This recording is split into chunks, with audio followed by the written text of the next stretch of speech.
Lunes 7 de julio del 2025, un lunes más, seguimos despertando con Jesús y lo hacemos con el pastor Alberto Ares, al cual tengo que decir al pastor buenos días antes que nada. Buenos días, David. ¿Cómo estamos? Bien, bien, muy bien. Acalorados, pero bien, gracias a Dios. Bien, gracias a Dios, la verdad que sí. Gracias a que tenemos este fresquito de vez en cuando en el estudio, ¿verdad? Sí, que pues aquí porque está el aire acondicionado, pero en la calle está calentito, calentito, sí, sí. Estaba comentando yo que estaba mirando los archivos y el año pasado estuvimos hasta casi final de agosto, hasta principio de agosto, dando este espacio también, ¿no? Ah, pues mira, qué bueno, Sí, perfecto, sí. perfecto. Y este mes de julio, Dios mediante, vamos a estar, ¿verdad? Todo el mes, sí. Todos los lunes, mes. perfecto. Todos los lunes. Maravilla. Y en agosto también vamos a sacar reposiciones de los programas que han venido aconteciendo durante todo el año, pero antes de empezar yo diré que es un programa que está grabado para que la gente sepa que es un programa que está ya emitido en anteriores ocasiones. De maravilla, David, estupendo.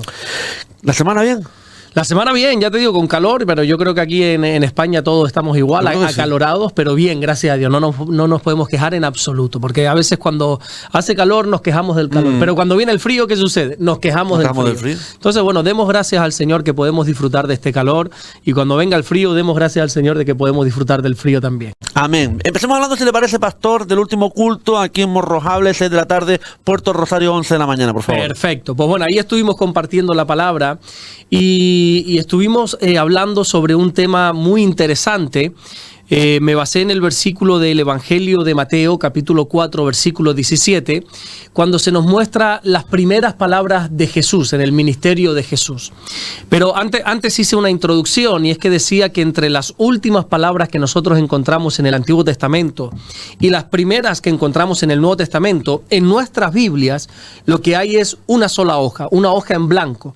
Una hoja que nosotros la pasamos, es un abrir y cerrar de ojos rápidamente, pero esa página en blanco representa para la historia de la humanidad 400 años.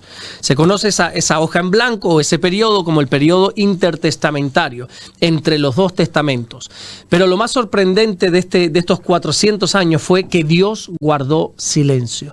Dios no habló en absoluto, no levantó ningún profeta, no habló por medio del Espíritu Santo a su pueblo a través de ningún hombre, de ninguna mujer, por alguna razón, que luego posteriormente ya entendimos, pero por alguna razón Dios guardó silencio por 4 siglos, y esto fue desesperante.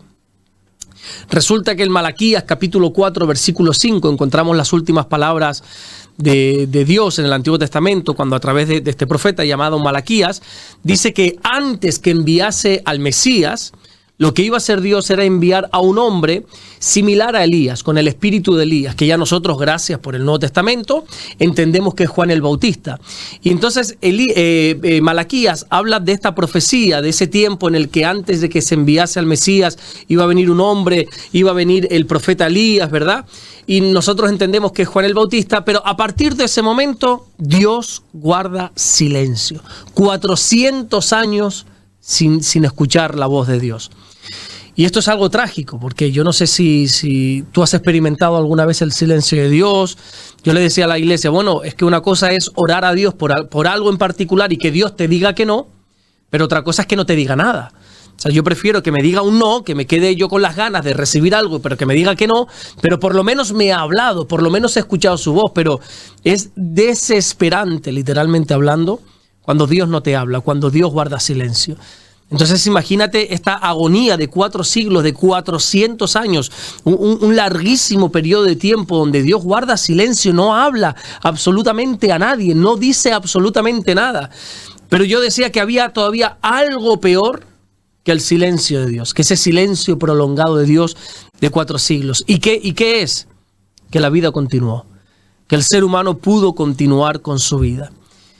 Y creo, David, que aquí está el gran peligro del hombre, que puede seguir caminando, puede seguir tomando decisiones, puede seguir con su vida totalmente normal sin escuchar la voz de Dios. Y esto es trágico, trágico para el ser humano.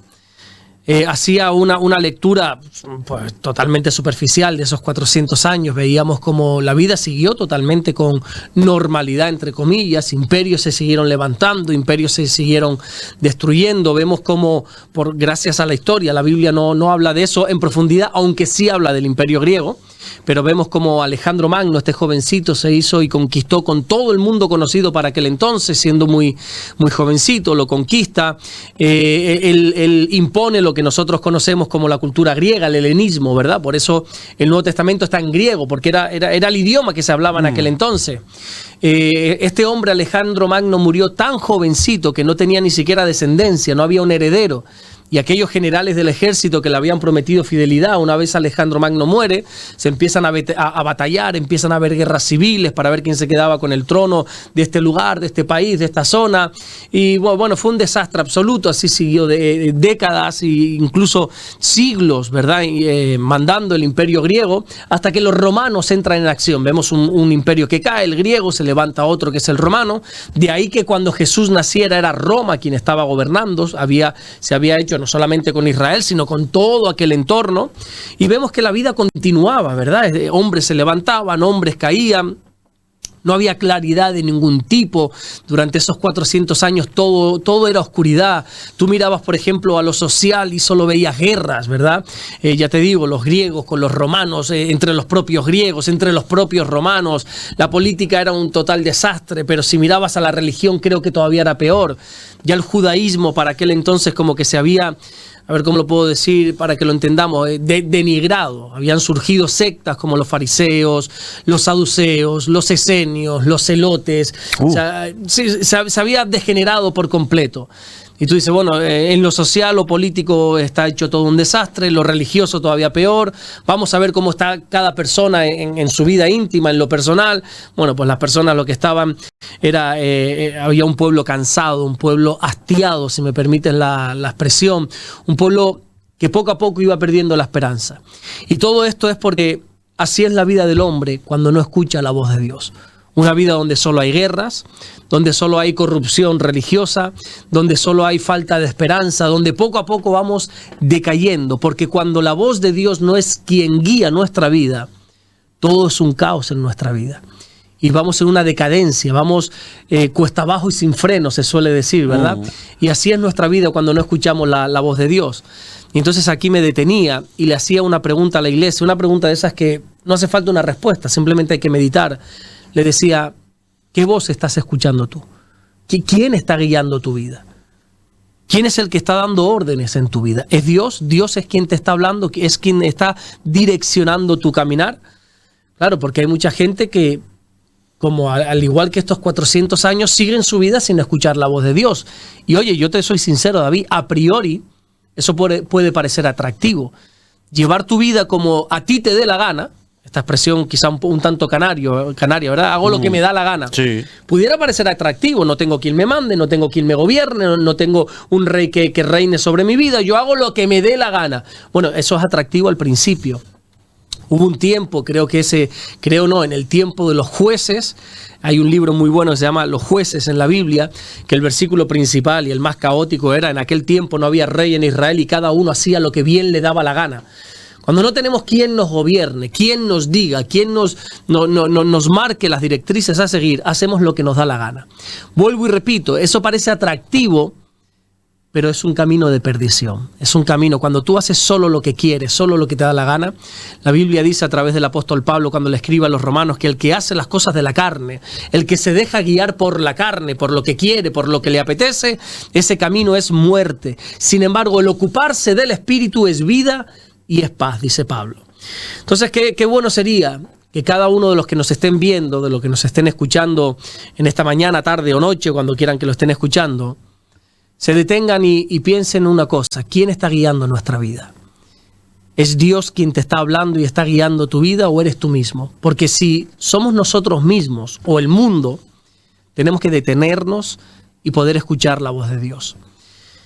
Hay buenas noticias, ¿verdad? Yo no quería dejar como con este mal sabor de boca a la iglesia, de decir, bueno, detente, todo está mal si no escucha la voz de Dios. No, qué bueno que nosotros tenemos un evangelio. Evangelio significa buenas noticias. Y en Jesús siempre hay buenas noticias. Amén. Y resulta que después de esos 400 años de silencio agónico de parte de Dios, Dios vuelve a hablar a través de su Hijo Jesús.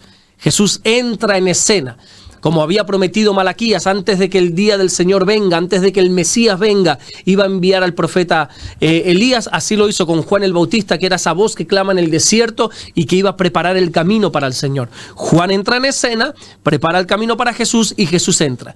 Y tú te preguntarás, ¿cuál fue el primer mensaje que Jesús predicó después de 400 años de silencio de Dios? Me estoy preguntando dos cuestiones. Sí, a ver. No sé si lo puedo interrumpir o no. Sí, claro, por supuesto. Estoy preguntándome dos. La primera es ¿por qué cayó 400 años? Sí. Esa es la primera. Y la segunda es la que acaba de comentar, ¿no? ¿Cuál fue el primer mensaje que lanzó? Pues mira, hay una teoría, lo leí hace...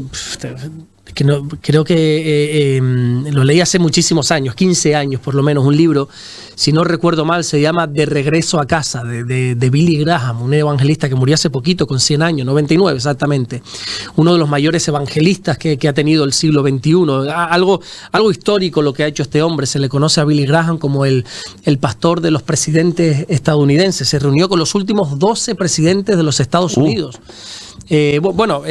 Un titán de la fe. Decenas de miles de personas conocieron a Jesús a través de este hombre. Y él escribió un libro que hablaba de por qué Dios volvió a hablar después de 400 años y decía que fue el tiempo perfecto para que Jesús viniera a la tierra. ¿Por qué? Porque como te decía ahora, ya no eran los medos, los persas, ni siquiera los griegos quienes estaban gobernando, sino eran los romanos. Los romanos no tenía nada bueno, ¿verdad? Porque oprimían al pueblo, pero tenían cosas buenas. Cosas buenas, por ejemplo, creo que te hablé hace unos cuantos meses de que los romanos, aunque te conquistaban, te fundían a impuestos, literalmente, te oprimían, que era imposible pagar tantos impuestos, pero en cierta manera te dejaban vivir. No eran como los babilónicos. Los babilónicos llegaban, te gobernaban y te sacaban de tu ciudad, venga, a vivir a Babilonia, a vivir para allá, y te quemaban las ciudades. No, Roma no hacía eso. Roma te dejaba seguir viviendo en tu sitio, te dejaba incluso vivir tu religión. Los romanos permitían que el judaísmo siguiese, que el sumo sacerdote siguiese, que todo el sistema levítico en el templo, no destruyeron el templo. O sea, había cierta libertad, tenían ciertas cosas buenas. Y algo muy bueno que tuvieron los romanos es la creación de caminos, que hasta el día de hoy, 2000 años después, siguen habiendo caminos. Aquí en Canarias no, pero tú te vas a la península, hay ciertos lugares donde todavía hay puentes romanos, acueductos romanos, caminos romanos de 2000 años atrás. Sí, la todavía. arquitectura romana es muy buena. Exactamente. Entonces, ¿por qué 400 años? Porque Dios estaba esperando el momento. Creo que fue a la iglesia de los Gálatas cuando Pablo dijo, sí, si no me equivoco, fue a la iglesia de los Gálatas cuando Pablo dijo que cuando vino el cumplimiento del tiempo, Dios envió a su hijo nacido de mujer. Hubo un cumplimiento del tiempo, se estaba cumpliendo todo al pie de la letra para que apareciera Jesús. ¿Por qué te digo todo esto? Te estoy intentando resumir aquel libro que me lo has traído a memoria ahora, de regreso a casa, buenísimo, porque decía que Jesús nació en el tiempo de los romanos, porque los romanos facilitaron todos esos caminos que más tarde fue por donde corrió el evangelio para llegar más rápidamente a todo lugar. Recuerda que después de que Jesús ascendiera hubo una persecución en la iglesia y todos los creyentes fueron esparcidos, tenían por dónde caminar, tenían cómo llevar el evangelio a todo lugar. Entonces terminó de hablar Dios, por así decirlo, bajo la ley en el libro de Malaquías y se esperó a que los propios romanos creasen ese sistema, esas carreteras, ese pulpo, ¿verdad? Para un montón de tentáculos, de caminos, para que cuando llegase Jesús pudiese correr el evangelio mucho más rápidamente. Eso es una teoría. No digo que sea por ese motivo, pero seguramente sea uno de los motivos principales. Se esperó tanto tiempo. Ahora, si me preguntas, ¿por qué exactamente 400 años? No lo sé. O sea, la Biblia no lo dice, ¿no? No lo dice. Simplemente, o sea, no dice lo de los 400 años, ¿por qué? ¿No? ¿Por qué no fueron 300? ¿Por qué no fueron 500, sino 400? No, simplemente había que esperar el cumplimiento, porque toda promesa de Dios, David, tiene un cumplimiento, tiene un tiempo para cumplirse. Como tú estás diciendo ahora, toda promesa de Dios se va a cumplir sí o sí. Todas las promesas de Dios son en el sí y en el amén por medio de nosotros para su gloria. Pero tiene un cumplimiento. Dios te ha prometido algo, pero tiene que haber un cumplimiento del tiempo. Se tienen que dar ciertas y determinadas cosas para que eso se lleve a cabo. Dios había prometido el Mesías, pero todavía no era el momento. Imagínate, por ejemplo, que Dios hace nacer a su hijo. Dios envía al Mesías, a Jesús en el tiempo de los griegos. No, los griegos no permitían que el judaísmo siguiese. Ya te he dicho cómo estaba en los tiempos de los griegos el judaísmo. Se creaban sectas, hubo un grupo o sea, fuerte, violento, que eran los celotes, que eran los que se rebelaban, los que peleaban, los que incluso mataban. Era una cosa catastrófica. Entonces yo evidentemente Dios fue muy sabio a la hora de esperar ese tiempo prudente, aunque fue agónico para ciertas personas por el silencio, pero fue un tiempo prudente para enviar a Jesús en el momento preciso. Tenía que estar Herodes, tenía que estar Poncio Pilato, o sea, tenía que haber ciertas personas perfectamente calculadas por Dios en escena para que Jesús entrara, para que Jesús llegara. Entonces, bueno, es el cumplimiento del tiempo de Dios. A veces nosotros en nuestro capricho, que somos caprichosos los seres humanos, queremos las cosas ya. Sí, ¿verdad? Y Dios te promete algo, lo quiero ya. Tranquilo. Dios nunca llega tarde, dicen por ahí. Dios nunca llega tarde. Dios llega siempre a su tiempo. Entonces hubo como este silencio. Y esa era la primera pregunta. La segunda era el mensaje que había dado. ¿Qué mensaje, no? El primer Imagínate, mensaje. 400 años de silencio de Dios. ¿Cómo se iba a volver a presentar Dios? Yo el otro día, mientras compartía esta predicación, decía, oye, yo he estado 15 días fuera. Sabes que hice un viaje hace poco. Estuve en Perú, en Colombia, estuve 2 domingos fuera. Y me pensé mucho cuál va a ser el primer mensaje después de llegar, porque yo anhelo siempre estar compartiendo con la iglesia, compartiendo y predicando en la iglesia. Entonces, 2 domingos seguidos sin estar con la iglesia, yo decía, bueno, y Señor, ¿qué palabra me vas a dar? ¿Cuál va a ser el mensaje? Y yo estaba en ese trajín, 2 domingos nada más fuera.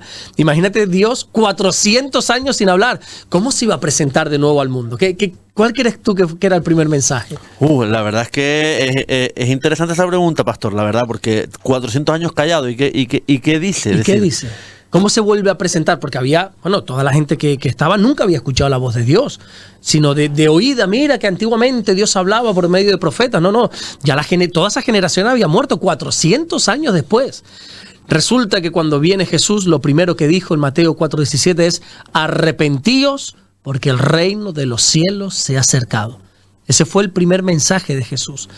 Las primeras palabras después del agónico silencio de Dios no fue: miren chicos, vayan a la iglesia, mira, sería bueno que se congreguen, mira, qué bueno que crean en mí. No. Jesús fue tajante, directo. Arrepentíos porque el reino de los cielos se ha acercado. Ahora bien, qué bueno que nosotros tengamos el primer mensaje de Jesús, pero también es muy bueno, es muy interesante analizar a quién Jesús le dirigió este mensaje. Porque no fue a los incrédulos romanos, no fue a los gentiles que nada tenían que ver con Dios. Este mensaje, arrepentíos, porque el reino de los cielos se ha acercado, Jesús se lo dijo a los judíos. Aquellas personas que en teoría vivían para Dios, aquellas personas que eran creyentes, que vivían y que hacían todos los rituales que supuestamente se tenía que hacer en el templo, gente que se llenaba la boca literalmente diciendo yo soy creyente. Pues a eso Jesús les dijo: arrepentíos. Lo que pasa es que esta gente habían convertido su fe en una religión, y nuestra fe no es una religión. Hemos dicho en decenas de veces que nuestra fe es una relación, no una religión. Y a esa gente que habían convertido y habían reducido su preciosa fe en una religión, Dios les dijo: arrepentíos, se tienen que arrepentir. Lo que pasa es que yo entiendo que la gente haya caído en una religión porque cuando no se escucha la voz de Dios, cuando no es Dios quien nos marca las directrices, el ser humano no está preparado para vivir sin Dios. Y se tiene que inventar cualquier cosa para intentar acercarse a Dios. El ser humano ha sido creado literalmente para adorar a Dios. Por eso tú te vas a tribus indígenas que todavía no han sido civilizadas, todavía no han sido civilizadas, que tú vas, no han tenido contacto con el resto de la humanidad, y tú vas y tienen algo al que adorar. Es que me está viniendo a la mente ahora, cuando yo estuve en África, fui a visitar a la tribu, hay dos tribus de los pigmeos en el mundo, una está en África, en la zona selvática de Camerún, y fui a visitarlas. Tuvimos que coger unas canoas, tuvimos que atravesar muchísimo camino de selva, y llegamos allí, y resulta que allí los pigmeos tenían un chamán, tenían un sistema de adoración erróneo, evidentemente, ¿verdad? Ellos adoraban las piedras, adoraban el sol. El sol, por el poder de Ra. Exacto, pero tú dices, ¿cómo esta gente que nunca ha tenido contacto con la civilización, nunca han escuchado hablar de la religión, ni del cristianismo, ni del islam, ni de los testigos de Jehová, de absolutamente nada, cómo es posible que ellos adoren a algo? Bueno, porque es que el ser humano ha sido creado para adorar. Y cuando nosotros no tenemos el verdadero camino, que es Jesús, Jesús dijo, yo soy el camino, la verdad y la vida, nadie va al Padre si no es por mí. Cuando no tenemos el verdadero camino, intentamos tomar atajos. Y que nos dice, mira David, hay que adorar esto. Pues chico, hay que adorar. Yo tengo un deseo en mi interior de adorar. Entonces, si a mí alguien me ha dicho que este es el camino, yo voy a adorar a esto. Si a mí alguien me ha dicho que Buda es el camino, yo voy a adorar a Buda. Si a mí alguien me ha dicho que el Islam es el camino, yo me voy a meter por el Islam. ¿Por qué sucede esto? Porque no hay, bueno, sí hay, pero no se está llevando a cabo como debería. Dice Pablo, no hay quien les predique. ¿Cómo creerán si no hay quien les hable de Jesús? Dice Pablo. ¿Cómo la gente va a adorar a Dios? ¿Cómo la gente va a creer en Jesús si no hay quien les predique? Entonces, el ser humano, hay esa verdad universal, que es que el ser humano no puede vivir sin Dios. Jesús dijo, separados de mí, nada podéis hacer.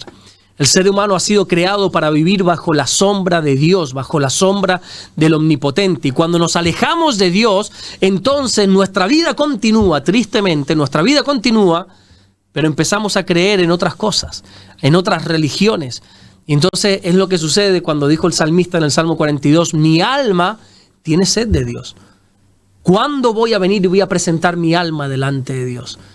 Entonces, como no había voz de Dios, como no había nada, pues empezaron a haber diferentes religiones. Y a esa gente Jesús le dijo, arrepentíos, arrepiéntanse porque el reino de Dios se ha acercado. Arrepentíos. ¿Sabes lo que significa arrepentimiento?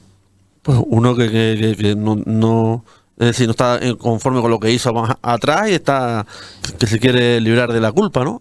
Sí.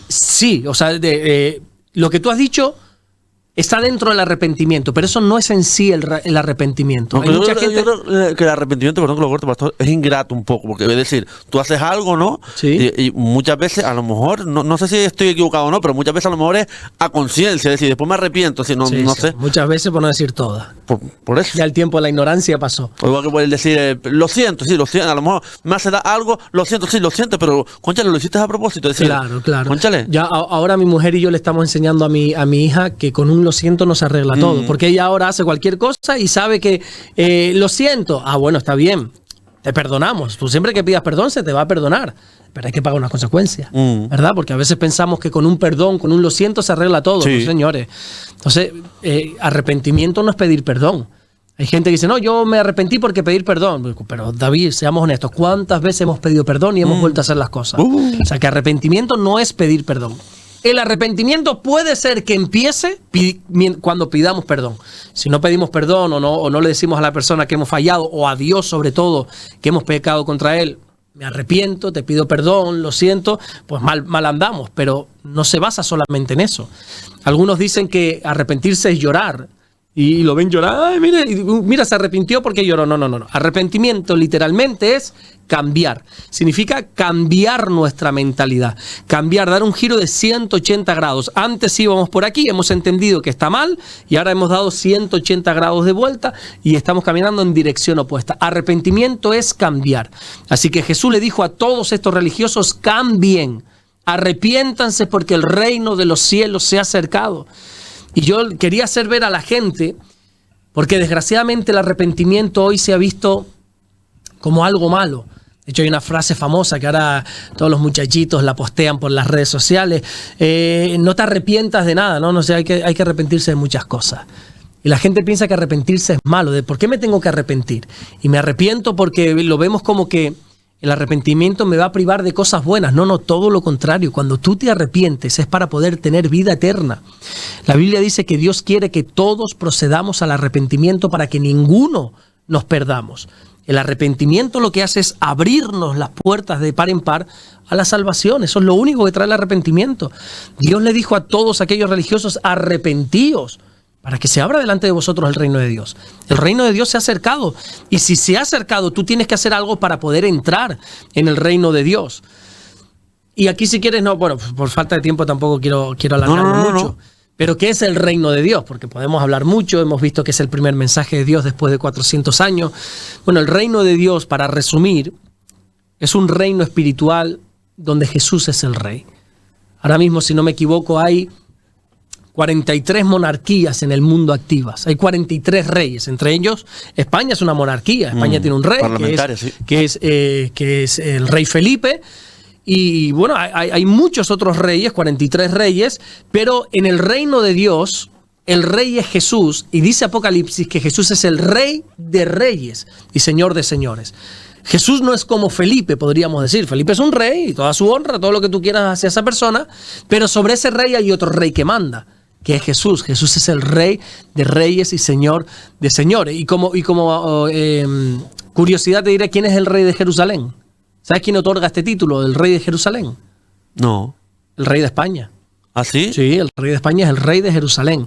No tiene potestad política o geográfica en este lugar, pero cuando él asumió el cargo de rey de España, tanto Juan Carlos como Felipe, uno de sus títulos es rey de Jerusalén, que no sirve para nada, porque ya te digo, él no tiene potestad política sobre la ciudad de Jerusalén. Pero simplemente como curiosidad te decía. No lo sabía. Muy poca gente lo sabe, eso sí. El rey de España es el rey de Jerusalén. Otra cualidad que tienen los reinos, los reinados, es que su reino tiene unos límites, ¿verdad? Por ejemplo, el rey de España es rey en España.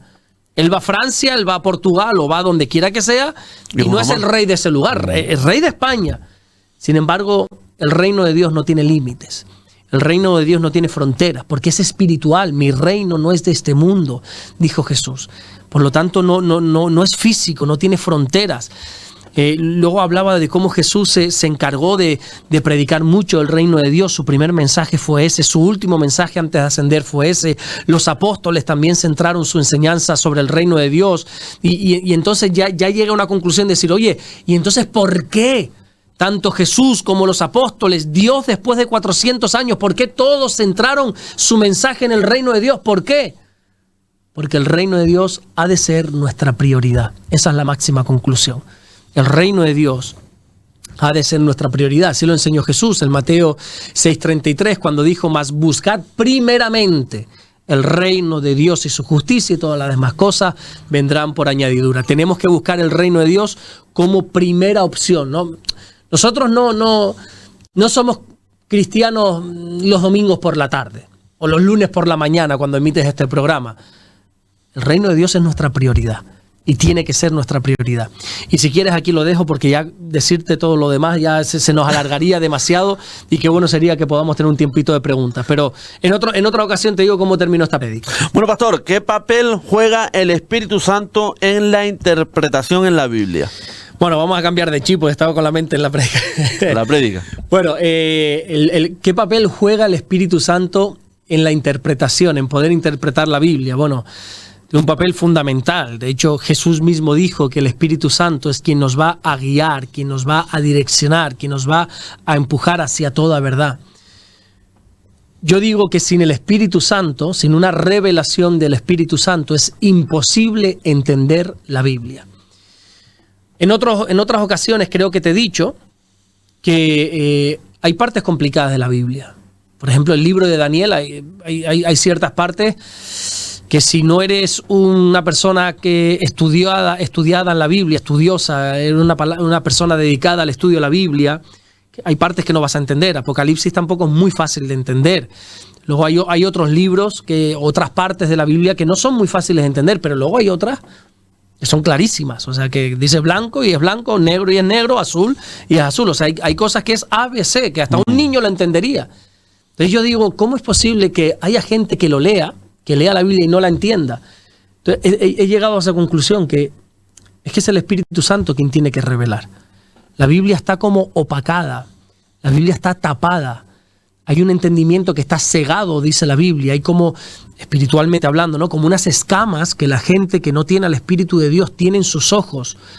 Dice la Biblia que cuando el apóstol Pablo conoció a Jesús, tuvo un encuentro con el Señor, se le cayeron de los ojos como unas escamas. Hubo como un entendimiento, una luz le resplandeció y pudo entender realmente la palabra de Dios. Entonces, ¿qué papel juega el Espíritu Santo? No, un papel básico, fundamental. El Espíritu de Dios es el que nos abre el entendimiento para poder entender la palabra. Sin la revelación, y esto es importante que lo entendamos, sin la revelación del Espíritu Santo, la Biblia es un libro más.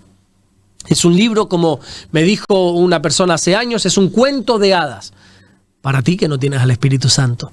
Pero para nosotros que mora el Espíritu de Dios, que el Espíritu de Dios nos ha abierto el entendimiento, es la palabra de Dios clara y sencilla. Te pongo un ejemplo que creo que hemos tocado ya en otras ocasiones, pero es algo que después de llevar varias décadas en el Señor no deja de sorprenderme. La Biblia dice en uno de los mandamientos, en Éxodo capítulo 20, versículo 3, no tendrás dioses ajenos delante de mí, no te harás imagen, ninguna semejanza de lo que está arriba en el cielo, de lo que está abajo en la tierra, ni en las aguas debajo de la tierra, no te inclinarás a ellas, no las honrarás, porque yo soy el Señor, tu Dios fuerte, celoso, que visito la maldad de los padres hasta los hijos, hasta la tercera y cuarta generación. Yo creo que aquí es blanco y en botella. A ver si me entiendes. No te hagas imagen, no las adores, no las honres. Y la gente es lo que hace. Y la religión principal de este país es lo que hace. No es que nosotros no las adoramos, pero es que la Biblia no te llama a que no las adores, sino que ni siquiera te las hagas. Ni de lo que está arriba, ni de lo que está aquí, ni de lo que está debajo. No te hagas imágenes. Y yo digo, bueno, esto que no se entendiera hace siglos, que la gente no sabía leer, no sabía escribir, que antiguamente la Biblia solo estaba en latín y las misas, no sé si tú sabías esto, las misas antiguamente se daban de espalda, en latín y de espalda. O sea, el pueblo iba porque tenía fe, el pueblo era un pueblo grato que tenía fe, pero ignorante y analfabeto, no como despectivamente, sino analfabeto, no saber ni leer ni escribir. Y iban a la misa y veía, lo que veían es a un hombre hablando de espaldas y en otro idioma que no entendía. Y aún así había que decir amén. Bueno, entonces que tú fueras engañado hace siglos atrás, bueno, pues es entendible. Pero hoy, cuando hay Biblia, yo tengo Biblias aquí en el móvil y leo la Biblia. Yo estoy esperando en un semáforo y veo que va a tardar, o estoy donde quiera que sea, y puedo leer la Biblia. Y que yo sea engañado de esta manera, no entiendo yo cómo hay gente que leyéndolo aquí tan claro, entonces no me queda otra conclusión que decir, el Espíritu Santo no se ha revelado a ellos.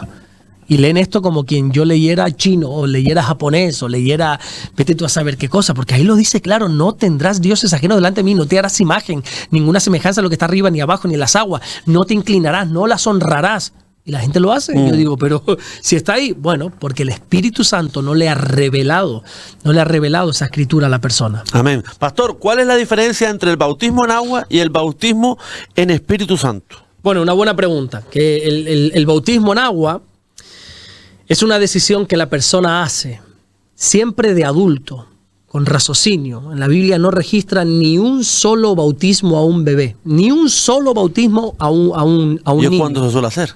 Y es cuando la gente lo suele hacer. Y es cuando la gente... A mí me bautizaron cuando yo tenía 10 días de nacido, y yo, bueno, gracias a que mis padres con toda su buena intención lo hicieron, pero a mí nadie me preguntó, y a mí me incluyeron en una religión sin preguntarme, pero bueno... Vamos a darle un voto de confianza a nuestros padres que lo hicieron con todo su amor, ¿verdad?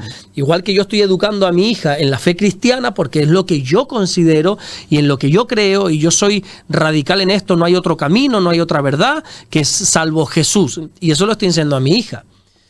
Pero yo tengo claro que la salvación es individual. O sea, como una vez dijo mi mujer, Dios no tiene nietos, tiene hijos. Yo soy hijo de Dios. Mi hija va a tener que decidir por voluntad propia, si ella quiere ser hija de Dios. Ahora mismo en su inocencia lo es, pero una vez tenga conciencia, una vez ella entienda lo que está bien, lo que está mal, que es pecado, que no, ella va a tener que decidir si creer a Jesús y seguir a Jesús o seguir el camino que le dé la gana. Entonces, ¿qué es el bautismo en agua? Bueno, el bautismo en agua es una decisión voluntaria de adulto donde públicamente se demuestra que hemos creído en Jesús. El que se bautiza en agua, que por cierto, bautizar significa sumergir, inmersión. Realmente ese es el significado, inmersión. No es tirarte una conchita de agua por arriba, no es sumergirte en las aguas, hacer una inmersión completa en las aguas. Es un paso que da la persona, entre comillas, nueva, que ha decidido caminar en pos de Jesús. Uno se bautiza en agua cuando ha creído en Jesús y ha entendido que públicamente tiene que demostrarlo, y entonces se bautiza en agua. ¿Qué es el bautismo en el Espíritu Santo? Es cuando dejamos que el Espíritu Santo gobierne nuestra vida. El bautismo en agua es decir, bueno, quiero caminar conforme a las Escrituras, quiero caminar conforme a lo que Dios dice, es lo que yo quiero, ¿verdad? Yo quiero esto, yo quiero aquello. Uno de los primeros pasos es bautizarme en agua. Ahora bien, ser bautizado en el Espíritu Santo es ser sumergidos en el Espíritu Santo. Es dejar que el Espíritu Santo esté sobre nosotros. Jesús le dijo a los discípulos, recibiréis poder cuando venga el Espíritu Santo sobre vosotros. Ya está en vuestro interior. Nosotros tenemos el Espíritu de Dios en nuestro interior. Pero ahora hay que dejarlo que esté sobre nosotros, sobre nuestro exterior. Y el bautismo en el Espíritu Santo es darle el dominio absoluto a Dios, al Espíritu de Dios.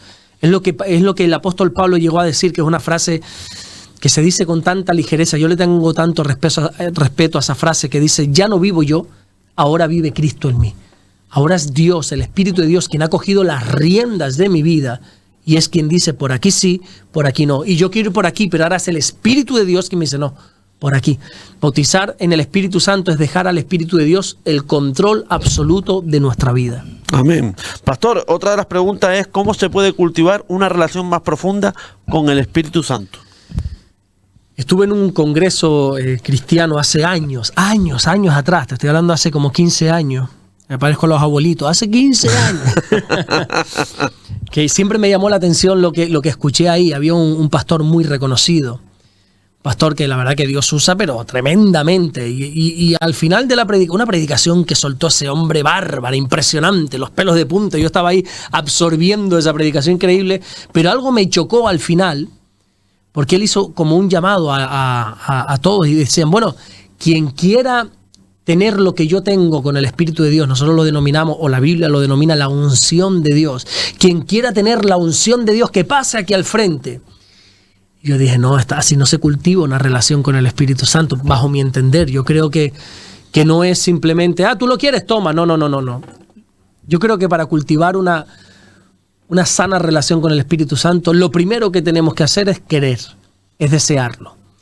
Jesús dijo, bienaventurados los que tienen hambre y sed de justicia, porque ellos serán saciados. Hay que desearlo. Yo creo que el Espíritu Santo no está donde no se le desea. Si se contrista el Espíritu Santo se va. En la Biblia se compara, hay que dejar claro esto porque mucha gente... Es que el Espíritu Santo es una paloma. Eso es un disparate absoluto. El Espíritu Santo no es una paloma. Dice que descendió como en forma de paloma, porque había que simbolizarlo de alguna manera. Y una de las cualidades que tienen las palomas es que se ahuyentan rápidamente. Aunque aquí hay gente que se dedica a la colombofilia. Colombofilia se dice.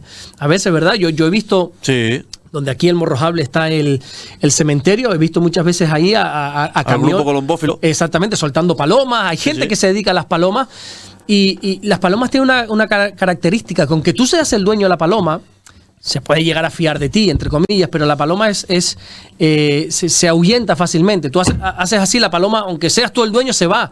Y aunque sepa que tú la cuidas, que tú le das de comer, que nunca le harías nada malo, ella se asusta y se va.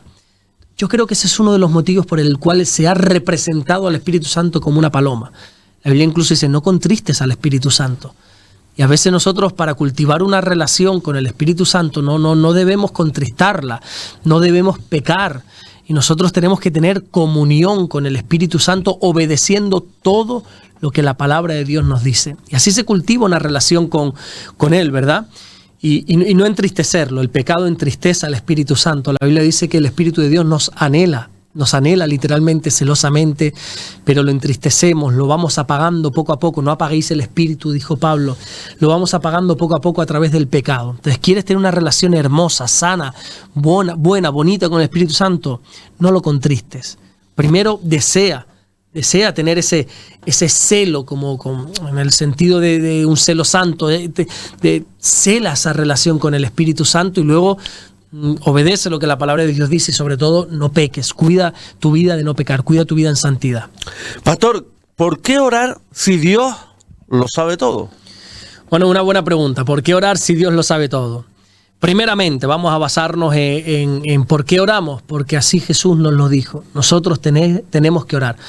Vosotros pues oraréis así, dijo Jesús a sus discípulos. Es un mandato de Dios. Orar no es una opción para el creyente. Alguien dijo que orar es como respirar. Si nosotros no respiramos, morimos. Igualmente, si nosotros no oramos, morimos también espiritualmente. Jesús en una ocasión, si no recuerdo mal, perdonen si me equivoco, creo que está en Lucas 17, cuando en una parábola él usó esta expresión, la necesidad de orar. Orar para el creyente es una necesidad. Ahora, ¿cuál es el problema? Que hemos reducido la oración a pedir. Entonces, ¿por qué oramos si Dios ya lo sabe todo? Bueno, pero es que orar no se trata simplemente en pedirle a Dios. Nosotros oramos porque tenemos una relación con Dios. Yo intento enseñarle mucho a la iglesia de que, oye, orar no es pedir. Pedir es parte de la oración. Jesús mismo nos dijo que pidiésemos al Padre, ¿verdad? En su nombre. Por eso nosotros cuando oramos usamos esa expresión en el nombre de Jesús. Yo voy al Padre, no en el nombre de Alberto. Señor, que soy Alberto. Cuidadito que tú eres un pecador. Entonces yo vengo al Padre en el nombre de Jesús. La sangre de Jesús me limpia del pecado y me puedo acercar. Y yo me puedo acercar, pero no voy solamente a pedirle. Yo quiero tener una relación. Orar no es pedir. Jesús dijo que nosotros podemos pedir y debemos pedir y se os dará. Pero hay mucho más. Entonces nosotros, ¿por qué oramos si ya Dios lo sabe todo? Sí, bueno, ya Dios lo sabe todo, evidentemente, pero ¿tú te imaginas que tus hijos, David, solo se acerquen a ti para pedirte?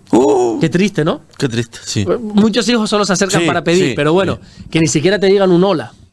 Que ni siquiera en tu cumpleaños te feliciten. Venga, ya, ¿qué guerra ahora? Exactamente, qué triste, ¿no? Pa, dame 5 euros.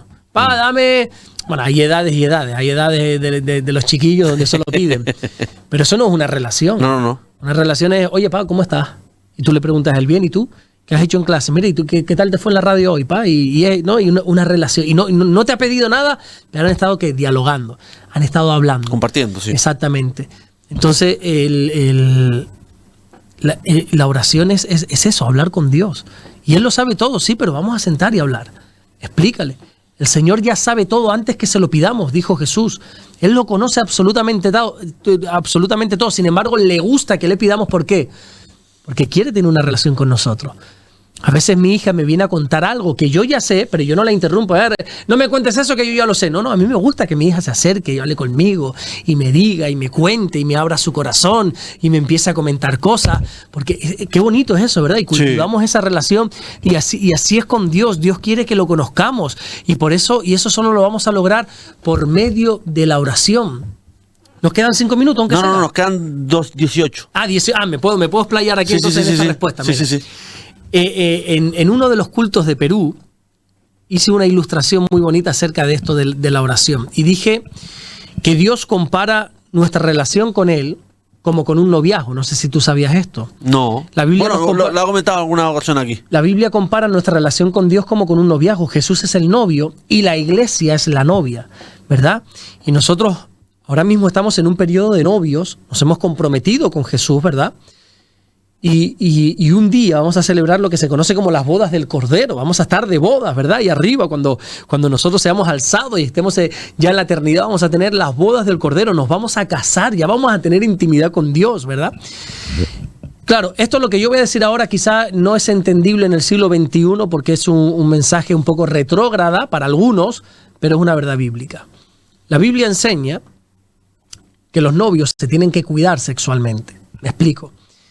Los que no están casados no deben, no es que no puedan, por poder pueden hacer lo que les da la gana. Todo te es lícito, dice la Biblia, mas no todo te conviene. Los que están en noviazgo no deben tener relaciones sexuales. Eso la Biblia lo llama fornicación. Fornicar es tener relaciones sexuales previas al matrimonio. Y eso está condenado en la palabra de Dios. No por aguarnos la fiesta, sino para que esto no se convierta en lo que desgraciadamente se ha convertido en un todos para todos, en que el amor se ha reducido a un acto sexual y en que aquí, pues bueno, es un desastre absoluto. Y no hay ni un solo amigo que no me haya dicho, David, envidio que hayas estado con la misma mujer desde que tienes 14 años. Durante la adolescencia y la juventud, todo el mundo decía, pero es que tú solo estás con Damaris y no sé qué. Y hoy en día todo el mundo dice, qué bonito tu relación. Es que justamente es lo que enseña la palabra de Dios, que nosotros tenemos que gozarnos con la mujer de nuestra juventud. Entonces hay momentos que es antes del matrimonio donde no debemos tener relación sexual. ¿Y cómo nos conocemos? Hablando. La única manera de comunicación en el matrimonio no es una manera sexual, es una manera de hablar. Y hablamos y compartimos, mire, ¿qué tal esto y qué tal lo otro y qué tal no sé cuánto? Y empezamos a tener una relación, hablar. Y así nos conocemos. Eso es lo que sucede con Jesús. Ahora estamos ennoviados, por así decir. Es comprometido la palabra, pero para que nos entendamos, ennoviados con Jesús. Y la única manera de comunicación que hay es hablar, es orar. Por eso nosotros oramos, aunque ya lo sepa todo, porque es la manera que tenemos para comunicarnos con el novio. para poder tener ese contacto, esa intimidad, para poder conocer, para poder enamorarnos. Hoy en día la gente se enamora en la cama y se desenamora en la cama también, y el amor se ha reducido, ya te digo, en acto sexual, y en 2 semanas ya estoy con otro o con otra. No. Nosotros oramos, y eso es un deleite para nuestra alma, y nos vamos enamorando.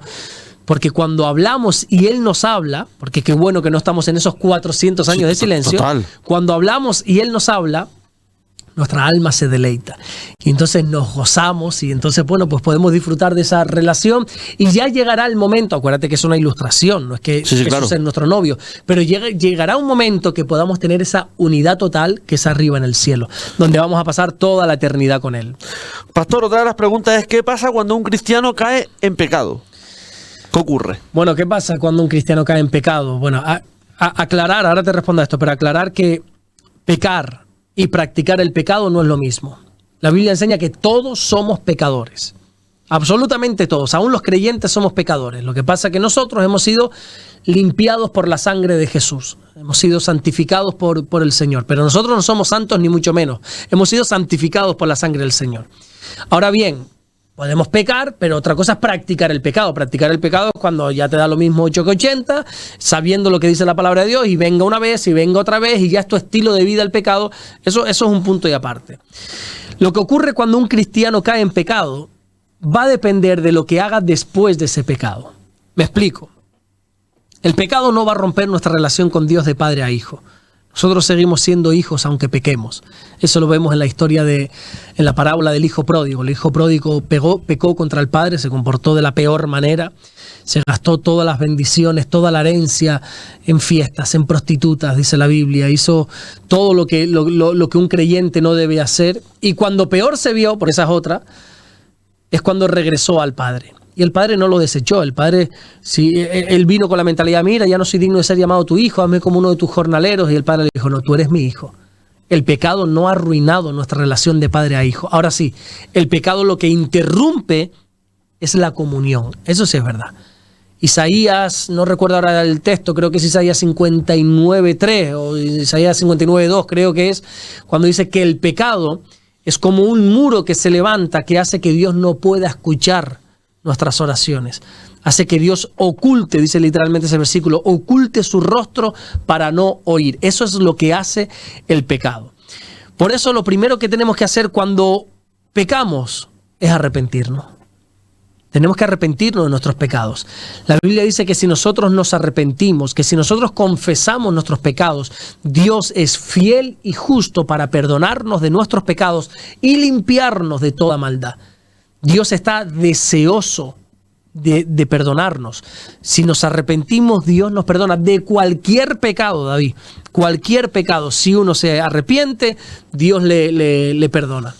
Escuché una frase que hace muchos años atrás que decía: Dios está más deseoso de perdonarnos que nosotros de pecar. A veces, yo sé que a todos los oyentes o a los que nos ven son tan santos que no pecan. Yo eso lo tengo claro, pero cuando yo peco, a veces te quiere invadir la culpa y una sensación como decir: qué hipócrita, ¿no? Ahora ir delante de Dios a pedirle perdón con lo que he hecho, y vamos con ese otra vez voy a pedirle perdón por lo mismo. No, es que Dios está deseoso de perdonarte. Simplemente quiere encontrar en ti un arrepentimiento genuino. Pero como te decía antes, ahora bien, una cosa es que Dios te perdone. ¿Qué pasa cuando un cristiano peca? Que Dios te perdona, pero hay unas consecuencias que pagar, ¿verdad? La Biblia dice que Dios al que ama, disciplina. Y tenemos que entender que muchas veces después de un pecado, Dios nos va a disciplinar. Y Dios va a entrar en un proceso de disciplinar, pero no para castigarnos, no para... La finalidad de la disciplina de Dios no es como Él demostrar su autoridad, que yo soy Dios y soy el que manda, ni muchísimo menos. Quien tenga esa visión de Dios, madre mía, no ha entendido nada del Evangelio. Dios es amor, dice la Biblia. Cuando Dios disciplina, lo hace para que nosotros podamos evitar no volver a caer en ese pecado. Por eso Dios nos disciplina. La persona que ha pecado tiene que tener siempre en mente que Dios lo que quiere es restaurarle, no desecharle. Y esto quiero dejarlo claro, David, porque sé que hay mucha gente que lucha contra la culpa. Hay un versículo en Apocalipsis que se nos dice uno de los tantos nombres que se usa para Satanás, que es el acusador de nuestros hermanos, el acusador de los hermanos. Porque lo que hace el enemigo es acusarnos constantemente. No sé si a ti te ha pasado alguna vez, te acusa delante de Dios. Sí. Y vas, y eso yo lo he enseñado algunas veces en la iglesia, y todos guardan silencio, y el silencio es una respuesta maravillosa que yo entiendo. Yo entiendo los silencios a veces de la iglesia, es un grito. Cuando yo le digo a la gente, ¿verdad que a veces cuando tú vienes a adorar a Dios y quieres cerrar tus ojos y quieres levantar tus manos en señal de adoración, escuchas esa voz, que yo no te digo ni que sea Satanás, ni que sea tu conciencia, pero hay una voz que te dice, ¿qué estás haciendo, hipócrita? Baja la mano. ¿Por qué quieres venir aquí a aparentar ahora aquí en la iglesia como que todo está bien si eres un pecador y se te recuerdan tus pecados? ¿Qué es eso? El acusador de los hermanos. Y es una lucha interna, ¿verdad? Que el creyente tiene y siente esa culpabilidad y siente esa Puedo hablar en plata, puedo hablar en canario, como dice la Biblia. Sin problema ninguno. Y se siente como una basura, ¿verdad? Cuando uno peca, yo me siento como una basura, como un trapo de inmundicia, como que no sirvo absolutamente nada. Pero eso es Satanás diciendo, no sirves, no vales. Es el acusador de nuestros hermanos quien nos hace sentir así. Y uno lo que tiene que hacer es arrepentirse y visualizar esa parábola del hijo pródigo, que cuando el hijo pródigo dio esos primeros pasos para acercarse al padre, el padre estaba con los brazos abiertos. El padre no está con un palo levantado esperando a darte un palo y a castigarte y a recordarte. ¿Sabes lo que dice la Biblia, David? Que nosotros, si nos arrepentimos de nuestros pecados, Dios coge nuestros pecados, una metáfora, ¿vale?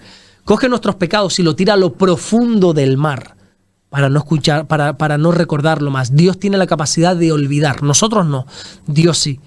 Y Dios tira ese pecado a lo profundo del mar. Curiosamente, lo profundo del mar nunca ha sido visitado por el hombre.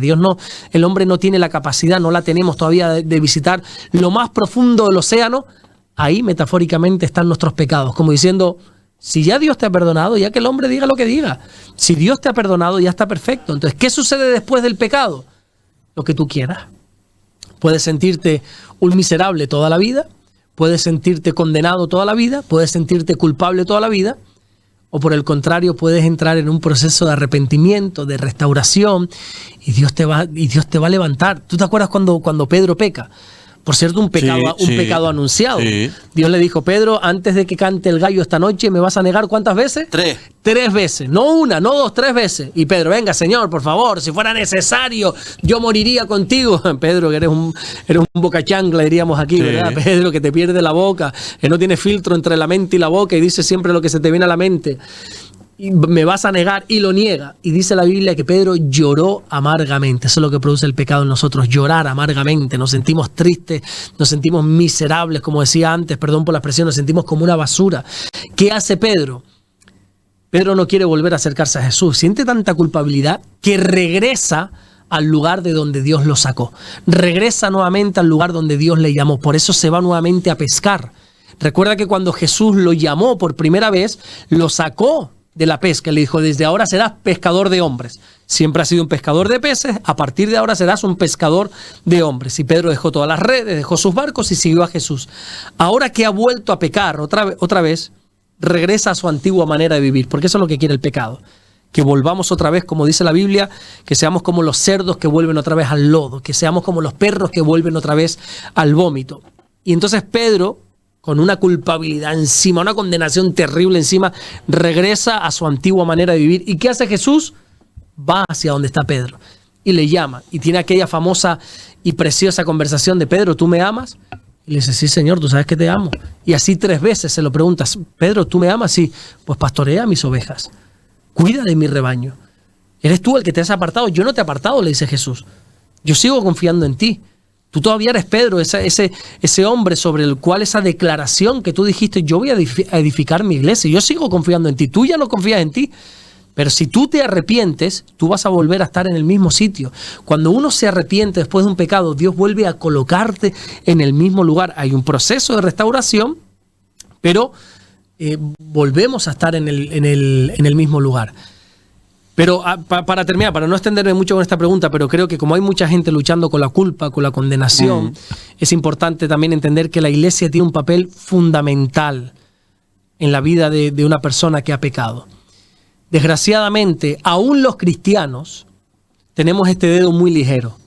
Entonces acusamos y señalamos muy rápidamente. Yo no sé por qué somos tan necios de, mira lo que hizo David. Sí. Y el dedo, Pepín, ¿sabes quién es Pepín? Un majorero que Sí, vive aquí. sí. Yo lo quiero un montón. Pepín me enseñó hace muchísimos años algo. Me dice, Alberto, cuando señalas a alguien con el dedo, todos los demás dedos te están señalando a ti. Sí. Oye, es verdad. Es cierto. Señalo con uno, pero el resto me señala a mí. Es cierto. Pero nos encanta señalar lo que hizo David. Y Pablo, en un tono totalmente paternal, en un tono pastoral, le dice a una iglesia en Gálatas capítulo 6, versículo 1, si alguno fuere sorprendido en alguna falta, vosotros que sois espirituales, restauradle con espíritu de mansedumbre. El trabajo de la iglesia es restaurar, porque a veces Dios perdona, pero la iglesia no, y eso es una pena. A veces Dios perdona, pero algunos de la iglesia siguen señalando, mira lo que hizo, mira que volvió a caer en pecado, y mira que él, y siguen señalando, y siguen señalando. Una vez a una persona le dijo, oye, ¿por qué ya no viene más a la iglesia? Y dice, lo intenté después de mi caída, él había caído, bueno, por lo que quiera que sea, lo intenté, pero me sentí todavía más juzgado en la iglesia que fuera de la iglesia, me dijo. Y qué triste, pero es verdad. Qué triste, pero es verdad. A veces los propios hermanos que no tienen mucha madurez o no tienen, son totalmente indisciplinados y no tienen madurez ni amor, te recuerdan el pecado. Y la iglesia está para edificar, la iglesia está para restaurar con un espíritu de mansedumbre, ser mansos y entender que nosotros también vamos a caer. El que esté firme, cuidado que no caiga, dice la Biblia. Todos vamos a pecar. Y yo creo que todos necesitamos manos que nos levanten, no pies que nos pisen, hombre. Correcto. Y tenemos que... había un predicador, no recuerdo ahora quién era exactamente, pero que decía que la iglesia es el único ejército del mundo que remata a los soldados caídos. No, nosotros tenemos que levantarlos, hombre. Y al que ha caído, levantarlo. Claro, nosotros podemos trabajar mucho en una persona, levantarla, que si la persona no se ha arrepentido, de nada sirve. Yo he intentado ayudar a personas a levantarse, he puesto de todo mi empeño, he dado mi palabra y mi honor por esa persona, pero la persona sigue en su eso, pues ahí no hay nada que hacer. Pero por eso te dije que el primer paso es el arrepentimiento por parte de la persona. Y luego la iglesia tiene un papel fundamental. Seguir levantando y no seguir señalando, sino levantar a esa persona y ayudar a que se restaure esa persona. Amén, Pastor Alberto Ares, se nos fue el tiempo. Ahora sí, ¿no? Sí, no, nos llevamos 57 minutos. Así que ya la próxima semana seguimos con más preguntas, ¿le parece? Maravilloso. Pastor, que tenga una buena semana. Dios me lo bendiga. Igualmente, gracias David. Dios te bendiga. Gracias. Nosotros hacemos un altito pequeñito y enseguida el rebumbio, la actualidad deportiva. En el día de hoy entrevistamos a Germán, entrenador del Sotavento A, que se despide de los chiquillos. No te vayas, hasta ahora.